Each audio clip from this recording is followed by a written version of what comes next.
gonna glide into frame here. Here we go. Shit. That was not very smooth. Hi! Everybody. Good evening, good morning. Hi, everybody. Welcome back to Endigo Pink! Hi, how are you? It's been a while since I made any videos. Except for the one I did a couple days ago, about Bang Dream. Yeah, hi, how are you doing? It's been a while. It's great to be back. A lot has changed. I have a lot to talk about in the future update, including this. This is my new home. I moved again. You remember I did a video of a house tour last year on this channel. After that video, I moved to my second apartment in Tokyo. And since then, as of like a month ago, I moved again. So this is my third place. But enough of that for now. I'll save that for a future video. I'm still getting things in order, so like, don't mind the mess too much. Ladies and gentlemen, I'm here today because I just need to commemorate and share this one story with you. You see, I went to Sweden. I went back home to Sweden for the first time in 3 years since moving to Japan, okay? I moved here in late 2019, and I've been wanting to get back to Sweden to just say hi to my family or anything, but I couldn't do that because, as we all know, the world shut down for like 2 years. But finally, I was able to get there a couple of weeks ago. However, this video isn't gonna be about Sweden or the trip to Sweden itself. This is gonna be the story of how I missed not one, not two, but 3 airplanes to Sweden. Buckle up. Okay, so to give you a little bit of context, I wanted to go to Sweden this summer anyway, but I didn't fully know when or how to do it or anything. That was until a certain company reached out to me a couple months ago saying, "Hi, Endigo, do you want to come to France and hang out with us for a while? We'll fly you in from Tokyo to Paris and then back to Tokyo for free." And I'm like, okay, sounds cool. While I'm in Europe already, could you make the return trip to Tokyo, not from Paris, but from Sweden, and also book me a ticket from Paris to Sweden? Basically, can you pay for my entire trip to Sweden? And for some reason, they said yes. So I was like, great, I get that for free. So the plane was supposed to depart from Tokyo on the Sunday, and I was supposed to land in Paris on Monday, and then I was supposed to hang out with these people Tuesday and Wednesday, and then Thursday I was supposed to leave back to Sweden. What could possibly go wrong?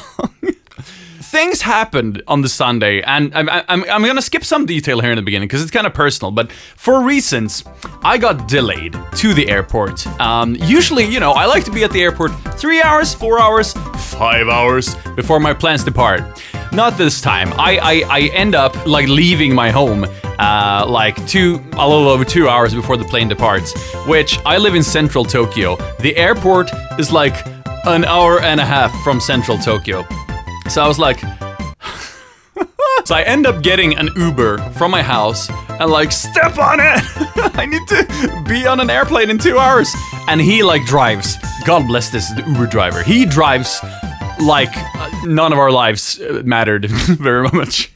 And we get there, and this Uber drive, by the way, it's like $350. So what you gonna do? So I get to the airport, I run in like a madman with my suitcase, run up to the check-in counter. It's like 30 minutes before the plane's supposed to go, and I'm like, I can still make it. And I go up and like, hi, I need to be on this plane. And they're like, oh, hello. No, sorry, we already closed the gates. Johnny, goodbye.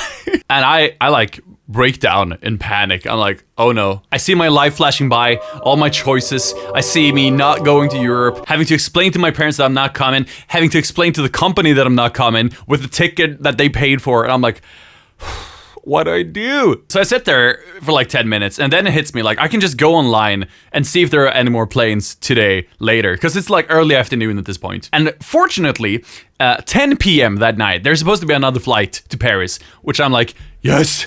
So I booked that flight out of my own expense. I pay for it myself. It was kind of pricey, not too, kind of, whatever.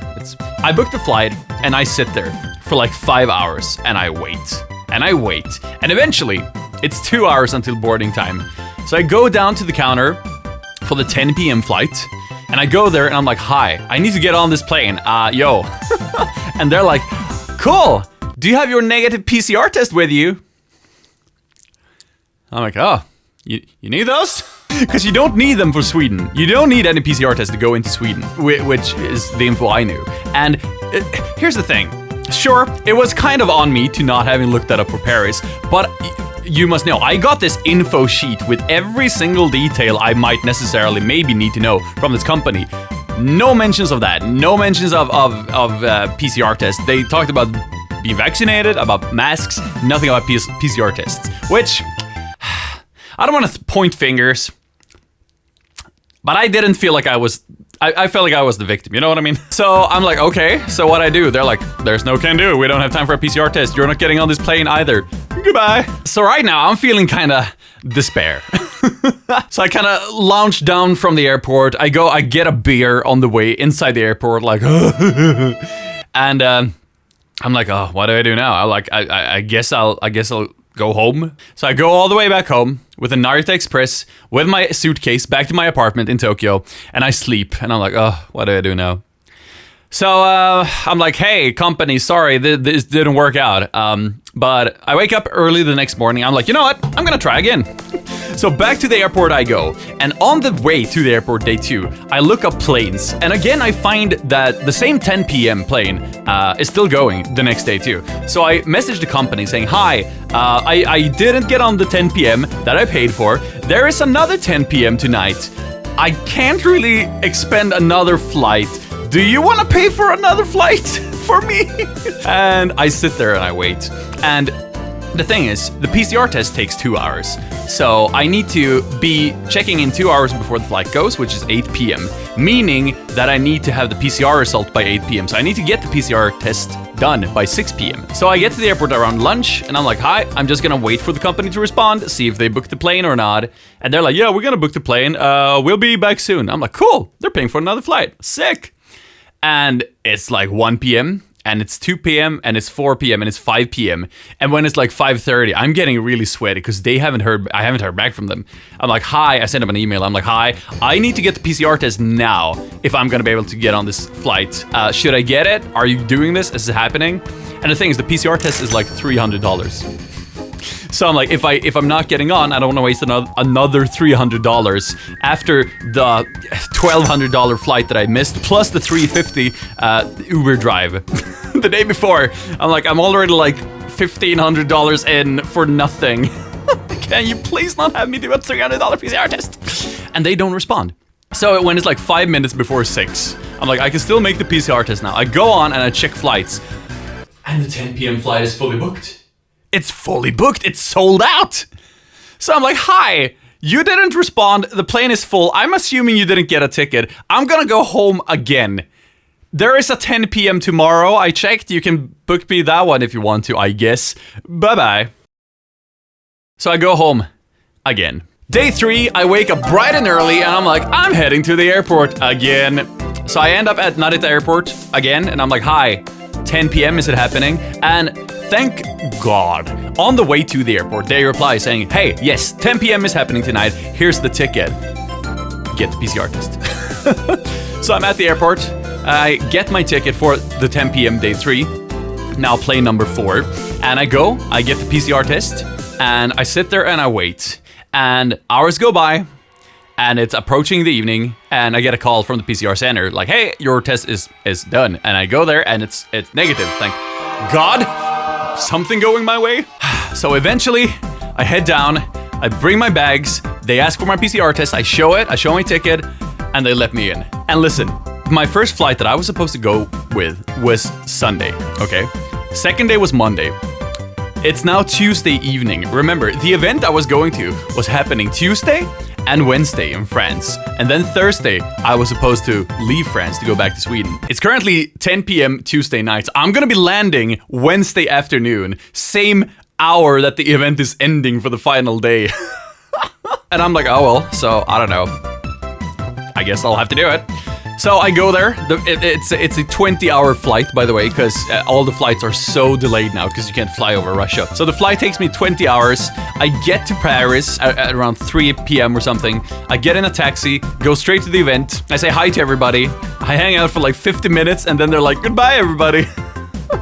So I missed the 2 days. I was only there for not even an hour. And then they're like, yeah, we're going for dinner tonight with some friends. You want to join? I'm like, sure. But before that, I get out from the office, jump in a cab, go straight to the Eiffel Tower, because I want to do a little bit of tourism while I'm in Paris for the first time of my life. Go to the Eiffel Tower, taxi drops me off, I take a selfie, here it is. I then look for a taxi back to the dinner, which, by the way, looking for a taxi took me over an hour, because A, I didn't have any phone reception, so I couldn't book an Uber, and 2, I couldn't get a taxi because I can't speak French. Eventually I found a Wi-Fi hotspot, got an Uber anyway. Go back to the dinner, end up an hour late at the dinner. Still all this time, by the way, carrying my suitcase, wearing the same clothes I've been wearing all flight for like 20 hours, smelling bad, haven't had time to shower, haven't had time to do anything, not even check into the hotel yet. Go to the dinner with everybody, leave the dinner at like midnight, go to the hotel, check in, go up to my room, lie on the bed, sleep for like 6 hours, then go up, taxi picks me up, go back to the airport and fly to Sweden, which went well enough. All in all, I spent 19 hours in France for this event, after being 20 hours on the plane and 3 days at an airport. I end up spending 19 hours in France.